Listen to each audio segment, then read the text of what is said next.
दोस्तों ये बजाज की पल्सर 125 कार्बेटर वाली मॉडल है। और इसके बाद अब एफआई वाली मॉडल आ चुकी है। अब ये देखिए इसमें लगा होता है एक एयर सोलेनाइड। बजाज की पल्सर 125 अगर कार्बेटर वाली बाइक है तो उसमें एक एयर सोलेनाइड एक्चुएटर लगा होता है, जिसमें कि इसका फॉल्ट कुछ ज़्यादा ही ऐसे बाइक में आती है। ये कस्टमर भाई मेरे पास साहिबगंज एरिया से आए हुए हैं। और इसका कहना हुआ कि किसी मैकेनिक ने चेक किया तो उसका कहना हुआ कि इसका एयर सोलेनाइड एक्चुएटर ख़राब है। तो हमारे वीडियो देखते थे बराबर, तो एक दिन समय निकाल कर आज मेरे पास आए हुए हैं। तो आज मैं एग्जैक्ट बताऊंगा कि ये ख़राब है कि नहीं है, इसको चेक कैसे करना है। तो इसको चेक करके ही हम ये फैसला ले सकते हैं कि भैया ये ख़राब है। ठीक है, तो इसे चेक करना हम सिखाएंगे और इसका कनेक्शन क्या होता है वो सारा कुछ हम डिटेल्स में जानेंगे। पल्सर 125 है, कार्बेटर वाली बाइक, आप देख सकते हैं कि कार्बेटर वाले मॉडल में ही ये चीज़ें होता है। और अगर एफआई वाली बाइक है तो एफआई का अलग सिस्टम होता है। ये एयर सोलेनाइड बोलते हैं और इसे एक्चुएटर भी आप बोल सकते हैं।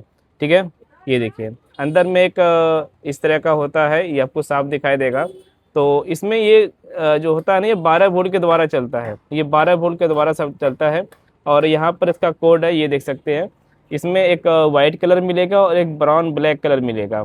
अगर पीडीएफ के मुताबिक अगर आप उसको चेक करेंगे तो वाइट कलर का जो वायर है ये डायरेक्ट बैटरी से कनेक्शन है, बगैर चाबी ऑन किए, बगैर किल स्विच ऑन किए इसमें 12 वोल्ट आता है।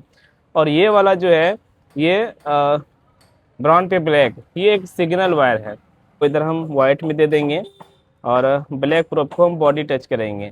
तो आप देख सकते हैं कि 12 प्लस वोल्ट सप्लाई हो रहा है। यहाँ से चाबी मैं देख लेता हूँ ऑन है, मैं ऑफ भी कर देता हूँ, किल स्विच भी ऑफ कर दूंगा, फिर भी यहाँ पे 12 वोल्ट सप्लाई डायरेक्ट करेगी। ये देख, है ना। यानी कि ये जो है बैटरी से डायरेक्ट कनेक्शन इसका जुड़ा हुआ है फ्यूज के द्वारा। ठीक है, ये 12 वोल्ट आ गया। ये वायर डायरेक्ट एक ईसीयू में भी जाता है और बैटरी से आता है। ठीक, और दूसरा जो वायर है ना ये एक सिग्नल वायर है। मैं आपको ईसीयू में भी दिखा देता हूँ। ये दोनों वायर आपको ईसीयू में मिलेगा। तो चेक करने के लिए सबसे पहले तो आपको ये वोल्टेज चेक कर लेना है और उसके बाद ये वाला जो है ये सिग्नल चेक करना है। तो आपको चेक करने के लिए मल्टीमीटर और ये आपको इस तरह का एक इंडिकेटर होना चाहिए। मल्टीमीटर और इंडिकेटर दोनों ज़रूरी है। ठीक है, तो अभी मैं आपको दिखा देता हूँ उसमें लगा के। जब चाबी को ऑन करेंगे तो ये इस तरीके से चिर चिर जैसा करना चाहिए। हमने चाबी को ऑन किया, ये जरा सा भी कोई हरकत नहीं करता है। अंदर में जो बीच वाला पार्ट होता है ना वो ऊपर नीचे इस तरीके से चिरचराहट जैसे आवाज़ होना चाहिए, ये नहीं कर रहा है। अब इसको पता करने के लिए हम क्या करेंगे, इंडिकेटर लेंगे। ये इंडिकेटर है, हम इंडिकेटर को इस तरीके से हमें दोनों तार में ऐसे लगा देना है।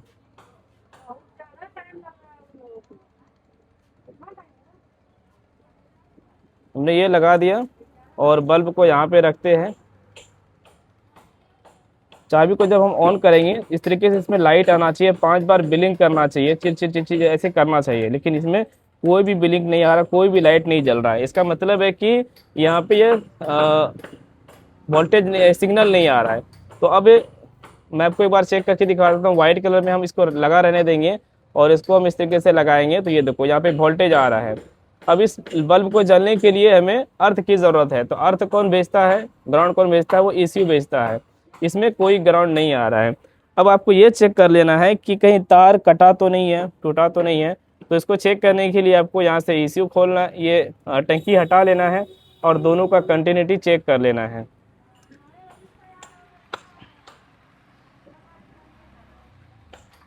यहाँ पे और इसका हम कंटिन्यूटी चेक करते हैं। आवाज आ रहा है, यानी कि बीच में से कहीं भी तार कटा नहीं है। ये ईसीयू तक वायर बिल्कुल सही सलामत है। तो ईसीयू क्या कर रहा है कि इसको सिग्नल नहीं दे पा रहा, इसीलिए ये नहीं चल रहा है। अब हमें क्या करना है, इसका ये चेक करना है।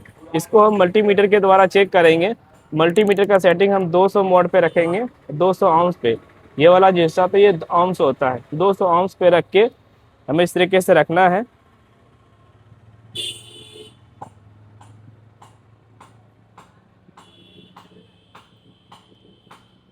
और मल्टीमीटर को हम इस तरीके से इसका जो वायर है हम दोनों इसमें टच करते हैं।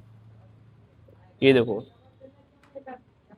ये 56 से लेकर 59 तक, या फिर आप देख सकते हैं 56 से लेकर 59 तक इसका रेसिस्टेंस दिखना चाहिए, है ना। आप इसको उल्टा पुल्टा के भी लगा सकते हैं, कोई दिक्कत नहीं है। ये देखो दोनों तरफ से एक ही दिखाई देगा। हमने इसको चेक कर लिया है, ये बिल्कुल सही है। एक और तरीका है कि इसमें आप 12 वोल्ट एक तरफ देंगे, दूसरी तरफ अर्थ देंगे, तो ऐसे भी आप चेक कर सकते हैं।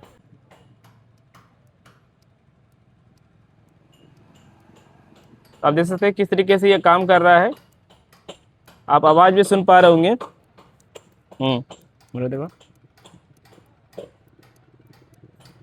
इस तरीके से ये बिल्कुल बराबर काम कर रहा है। तो यानी कि एयर सोलेनाइड ये बिल्कुल सही है, और हमने मल्टीमीटर के द्वारा भी देखा और साथ में 12 वोल्ट सप्लाई देकर भी देखा, ये बिल्कुल सही है। तो दिक्कत क्या हो रहा है, इसका ECU में दिक्कत है। ECU इसको जो है ग्राउंड नहीं दे रहा, सिग्नल नहीं दे रहा है। एक बार और हम चेक करके आपको दिखा देते हैं। ये देखिए, ये बिल्कुल भी काम नहीं कर रहा है। तो इस तरीके से हमने पता कर लिया इसके ECU कॉइल में दिक्कत है, और ECU कॉइल को रिप्लेस करने के लिए शोरूम ही जाना पड़ता है।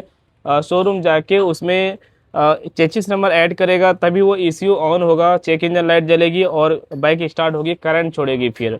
और एक चीज़ बता दें कि ये अगर फोर्ड दिखता है, ये फोर्ड जब भी गाड़ी में आती है तो इसके लिए बाइक मिसिंग करेगी, या फिर पिकअप प्रॉब्लम आएगी, गाड़ी का जो स्पीड है वो अच्छे से नहीं बन पाएगा। और सेम यही दिक्कत इस बाइक में, जो हम एक्सीलेटर देते हैं, फुल रेस देते हैं, तो गाड़ी नहीं भाग पाती अच्छे से।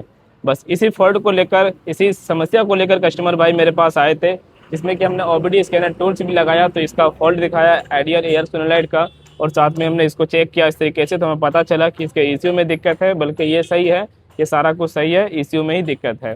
तो हमने चेक करके इस तरीके से बता दिया, और आप लोग भी ऐसे चेक कर सकते हैं। ऐसी वीडियो देखने के लिए फॉलो कर लीजिए, सब्सक्राइब कर लीजिए। दोस्तों तकरीबन मैं 1 महीने के बाद ये वीडियो अपलोड कर रहा हूँ, और मैं इंतज़ार में था कस्टमर का, क्योंकि कस्टमर को मैंने बोला था कि जब भी आप शोरूम जाएंगे और ECU कॉइल चेंज करेंगे, और अगर चेंज करने के बाद ये दिक्कत सही हो सॉल्व हो जाती है, ये प्रॉब्लम सॉल्व हो जाती है, तो आप ज़रूर बताना फ़ोन करके। क्योंकि ये जो कस्टमर है करीब मेरे से 70 किलोमीटर दूर से आए थे, और उसको मैंने बोल दिया था कि बजाज शोरूम में जाके ही आपको ECU चेंज करवाना होगा, कि वहाँ का जो मशीन होता है उसी से वो ECU ऑन होगा। तो उन्होंने ठीक 1 महीने के बाद मुझे फ़ोन किया कि कासिम भाई आपने जो बताया था कि ECU में दिक्कत है, तो सच में ECU बदलने के बाद ही ये प्रॉब्लम सॉल्व हो चुकी है। उसका जो फॉल्ट कोड है वो भी ख़त्म हो गया, और जो समस्या थी गाड़ी में, जो मिसिंग की समस्या थी, वो भी समस्या दूर हो गई है। इसीलिए आज मैंने ये 2 मार्च को मैंने ये वीडियो एडिटिंग किया, और हम ये अपलोड कर रहे हैं। तो कैसा लगा ये जानकारी शेयर करना, और ऐसी वीडियो देखने के लिए सब्सक्राइब कर लेना, और हमारे इस वीडियो को लाइक कर लेना। Thank you.